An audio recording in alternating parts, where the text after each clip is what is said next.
بسم الله الرحمن الرحیم. سلامونه ملګرو. قابلیت او ذهانت او قابله لایق او ذهین او دا ټکي موږ بیا په خپل ژوند کې اورو او دا مورو چې خلک وایي چې فلان کې ډیر لایق دی ډیر ذهین دی او بل طرف ته د یو سړي باره کې وایي چې دی نالایق دی ناقابله دی. دغه فیصله چې د خلکو کړې ده چې دا لایق دی او دا نالایق دی دا ضروري نه ده چې دا پټیږي. نو په اصل کې ذهانت څه ته ویلی شي او هو از انټیلیجنٹ ان اکچوال. په دې ویډیو کې د دې جایزه اخلو او په دې ویډیو کې لس نښې درته بیانوم د ذهین خلکو د قابله خلکو د هغې نه به موږ ته پته ولګي چې په ذهانت په اصل کې څه ته وایي. د ټولو لومړی نښه چې کوم دا هغه ده اډاپټیبلیټي. به زه تاسو ته داسې ایکسپلین کوم چې لکه یو هلک دی او هغه تر 12مه پورې سبق په خپل کلي او کور کې ووایي او اوس د 12 نه پس چې دی نه هغه په اسلام آباد کې یو یونیورسټۍ کې داخل شو. اوس د ده د کلي د کور ماحول او د اسلام آباد په دې ماحول کې ډېر غټ فرق دی. نو چې ډېر غټ فرق دی نه دا اوس دې ځای کې به د قابلیت پته ولګي چې دی په دې نوي ماحول کې څومره زر څومره په ښه او ډول او په ښه انداز باندې ځان ایډجسټ کوي. نو دا د ده په دې نوي ماحول کې ایډجسټمنټ چې دی دا په اصل کې قابلیت دی. د قابلیت یو نښه ده. په اډاپټیبلیټي کې دواړه خبرې راځي. ګورئ کله چې موږ یو نوی ماحول ته لاړ شو نو هلته کې موږ ته مشکلات هم راځي. نو هغه مشکلات موږ څنګه فیس کوو او مشکلات سره سایډ بای سایډ اپورچونټیز هم راځي. هغه اپورچونټیز موږ څنګه اویل کوو دا چې څومره په ښه بهتر انداز سره مشکلات څوک فیس کولی شي او دغه اپورچونټیز اویل کولی شي دغه عمره دغه سړی قابل دی. دې دویمه نښه یا د قابلیت دویمه حصه چې ده هغه ایمیجینیشن دی چې په اردو پښتو کې ورته موږ تخیل ویلی شو. تخیل په خیال کې تلل دي او په خیال کې یو نوې دنیا جوړول دي. لکه د مثال په تور باندې یو ډراماټیسټ دی او هغه یو ډرامه ولیکله او په دې ډرامه کې دی وایي چې زه یو نوې سیارې ته لاړم او په هغې نوې سیاره کې چې کوم خلک وو نه هغه خلک زموږ د خلکو نه بالکل بدل وو.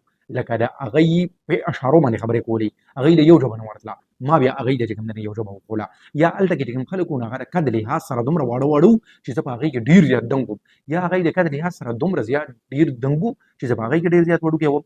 نو دا چې کله داسې یو ډرامه ولیکلی شي نو دا په اصل کې په اکچوال کې خو نه ده نو دا خیالي ده. نو دې ته تخیل ویلی شي ایمیجینیشن ویلی شي.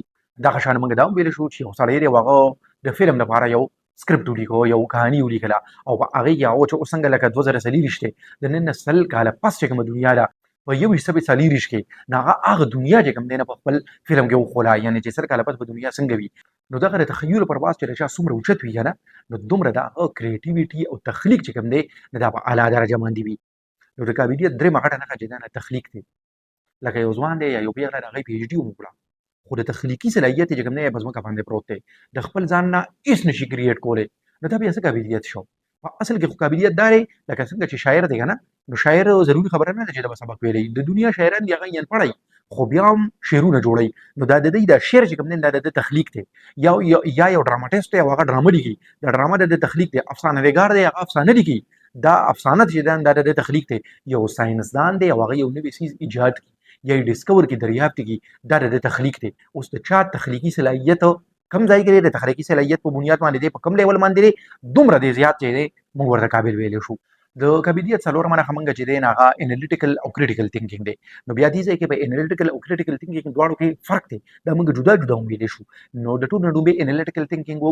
ګورئ انالیټیکل تھنکینګ یا انالیټیکل سټډي یا جایزه اخیستل چې کوم دی نه دا داسې وي که نه چې موږ لکه د یو څیز جایزه اخلو جاج اخلو نو موږ د هغې سرسري جایزه نه اخلو بلکې موږ د هغې په باریکبینۍ سره د هغې دننه حصې چې کوم دي نه هغه هم ګورو د هغې جاج اخلو چې څنګه د دې جوړښت دی او بیا څنګه د دې فنکشن دی. د دې ښکلی مثال زه تاسو له داسې درکولی شم چې یو سړی دی او هغه یو کمپیوټر دی او هغه ګوري چې د کمپیوټر زه جایزه واخلم چې د دې جوړښت څنګه دی.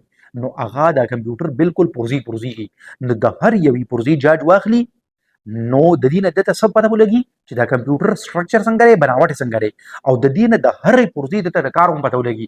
نو دی د کمپیوټر د سټرکچر او د فنکشن نه خبر شي خو یعنې سرسري نه بلکې بالکل باریک بینۍ سره په ډپت کې په ګهرایۍ کې دی د دغه کمپیوټر د سټرکچر او د فنکشن نه خبر شي. نو داسې چې موږ لکه حکومت جایزه هم داسې اخیستی شو چې د حکومت دا پارټس چې کوم دي لیجسلیچر ایگزیکټیو او جوډیشري دا بیل بیل د دې جایزه واخلو.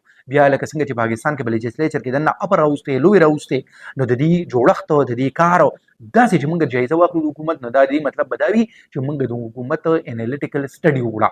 نو دا انالیټیکل تھنکینګ هم داسې چې موږ د یو څیز یا د یو واقعي سرسري جایزه نه اخلو بلکې دننه ورته کوزیږو او د هغې جاج اخلو. نو کریټیکل تھینکینګ د دې نه مخکې موږ هم په ډېرو زیاتو ویډیوګانو کې د دې خبره کړې ده چې کریټیکل تھینکینګ د یو څیزه یا د یو واقعي هر اړخیز جاج اخیستل وي، د هر پهلو نه چې موږ د هغې جاج واخلو. لکه د مثال په طور دلته کې په پاکستان کې یوه غټه مسله موږ کې دا ده چې موږ یا یو طرف ته یو یا بل طرف ته یو. لکه سیاسي پارټۍ دي، نو موږ به د سیاسي پارټۍ ډېر زیات 100% سپورټ کوو یا به 100% د هغې نه خلاف یو. نو کریټیکل تھینکینګ چې کوم خلک کوي او دا کړه کریټیکل تھینکینګ د اهمیت نه چې خبر دي او په دغه قابلیت چې پکې شته، نو دوی یو څیز ته چې کوم دی نه د هغې 100% حمایت کوي، نه 100% د هغې خلاف وي، بلکې دوی د دواړو طرفو نه جاج واخلي او بیا موږ ته چې کوم دی مخامخ دا ووایي چې دا یوه پارټي چې کومه ده یا دا یوه فرقه چې کومه ده یا دا یوه نظریه چې کومه ده، د دې دا ښه دي او دا یې بد دي. ځکه چې هره یو نظریه چې ده نو دا نه مکمل ښه کیدی شي او نه مکمل خرابه یا بده کیدی شي. د قابلیت پنځمه نښه چې کوم دی هغه کوېسچنینګ دی او کوېسچنینګ وایي چې کوم دی نه دا د موسټ امپورټنټ ساین دی د انټیلیجنس. ځکه چې ګورئ جواب ورکول دا ګران کار نه دی، بلکې سوال جوړول چې دي دا ډېر زیات ګران کار دی. ځکه چې جواب ورکول خو دا هم دي چې ماته پته نشته، د دې په مقابله کې سوال جوړول چې دي په دې باندې ته مکمل خپل ذهن چلې، خپل تاټ پروسس پوره چلې، نه بیا د هغې نه پس ته سوال جوړې. هلکان دي او د هغوی شو بزنس ته تلل غواړي او زه د شو بزنس یو کس چې کوم دی نه راولم او دوی ته مخامخ کېنوم او دوی ته دا ووایم چې تاسو د دې نه تاسو تپوس وکړئ چې څوم ستاسو په مایند کې راځي او نیمه ګنټه چې کوم دی نه دی به تاسو سره تېروئ. نیمه ګنټه پس زه راشم او چې زه تپوس وکړم د دوی نه چې تاسو څه تپوسونه وکړل، نو دوی وایي چې موږ خو یو څه تپوسونه وکړل، د دې نه پس زموږ مایند ته اړو څه تپوس نه راته. دا مایند ته چې تپوس نه راځي دا ولې نه راځي؟ دا په ایکچوال کې هغه نالایکي ده، دا هغه ناقابلیت دی. نو قابل خلک چې کوم دي نه دوی کوېسچنز جوړوي او کوېسچنز اوچتوي. مطلب د خبرې دا دی چې کوم ماشوم څومره زیات کوېسچنز کوي دومره زیات دی قابله دی. بیا زمونږ د بده مرغه زمونږ معاشره چې کوم ده هغه داسې ده چې کوم ماشوم څومره زیات کوېسچنز کوي، ناول استادان او بیا د هغې نه پس د هغې د کور مشران او مور او پلار هغوی ورته وایي دومره خبرې مه کوه، دومره تپوسونه مه کوه او راته پورې کوم دی نه مازغه خورې خلکو له. نو په دې بدو خبرو باندې موږ ماشومان چې کوم دي د هغوی د قابلیت چې دی د هغوی د سوال کولو او د سوال جوړولو هغه صلاحیت چې کوم دی نه موږ ختم کړو. د قابلیت یو غوره نښه کمیونیکیشن سکل دی، افیکټیو کمیونیکیشن سکل چې زموږ د ګفتګو انداز چې کوم دی هغه په کوم لیول باندې دی، د دې نه زموږ د قابلیت پته لګي. لکه څنګه چې زموږ د شاعران لیکوالان کوم ملګري وي کوم مشران وي که نه، نو دوی داسې خبرې کوي چې دوی یو ځای کې کښېني او خبرې شروع کړي نو سم په هغې محفل باندې جادو وکړي، د جملو او د الفاظو داسې ادایګي کوي. نو دا په اصل کې چې کوم دی نه دا د قابلیت یو نښه ده، د قابلیت یو پوره حصه ده. په قابلیت کې دننه یو اهمه حصه چې ده نه هغه پرابلم سالوینګ دی. پرابلم سالوینګ د مسلې حل کول دي.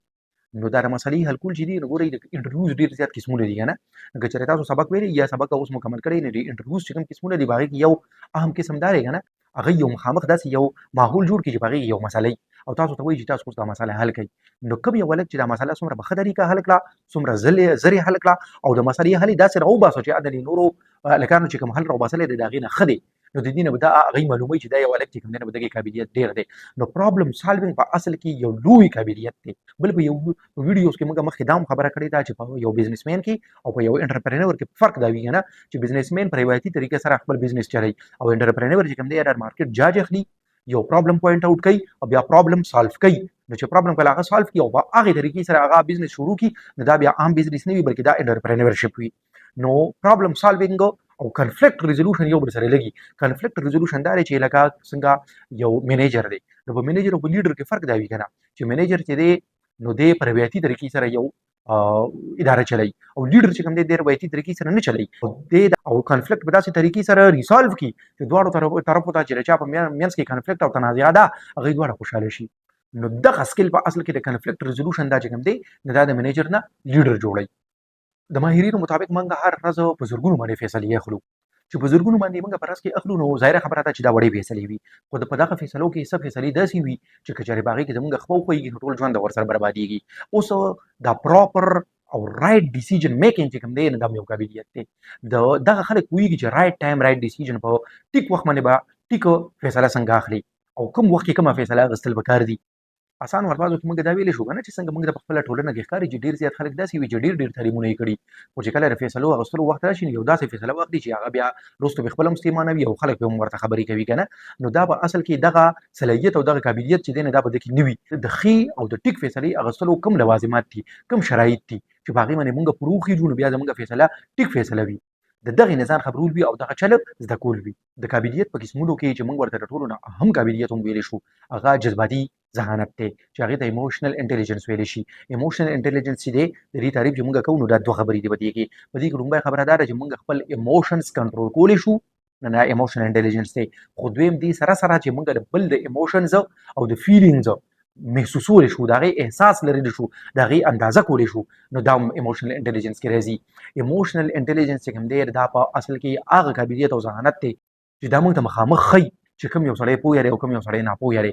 دا په انسان او په ځناور کې فرق دی چې کله موږ کې ایموشنل انټیلیجنس وي نو موږ به په غم کې سټرس او انزایټي ته نوځو، موږ به په خوشحالۍ کې لیوني کیږو نه، متکبره او مغروره کیږو به نه، او موږ به د غصې په حالت کې تر دې حاله پورې نځو چې بیا داسې یو فیصله واخلو چې وروستو پرې لاس مروړو. مطلب دا دی چې موږ له به غوسه څکل راځي، او د مؤمن خو به نښه دا وي چې ده له به غوسه څکل ورځي، دی به د غوسې په حالت کې خپل ځان کنټرول کولی شي. موږ ته خپل مذهب هم ایموشنل انټیلیجنس درس راکوي. لکه ښه اخلاق څه دي؟ ښه اخلاق په اصل کې چې دا دي چې د بد اخلاقه سړي په بد اخلاقۍ باندې صبر وکړی شي، یا د بد اخلاقه سړي په بد اخلاقۍ جواب موږ په خوش اخلاقۍ سره ورکو. نو موږ به د بد اخلاقه سړي جواب په خوش اخلاقۍ سره څنګه ورکوو؟ موږ به خپل مکمل ایموشنز کنټرول کوو، نو بیا به ورکوو که نه. که موږ ایموشنز نشو کنټرول کولی نو موږ هېڅ د هغه جواب خوش اخلاقۍ سره نشو ورکولی. یا په دې لسو نښو کې اخري یو مهمه نښه چې ده هغه سوشل انټیلیجنس دی یا سوشل جینیس ورته موږ ویلی شو.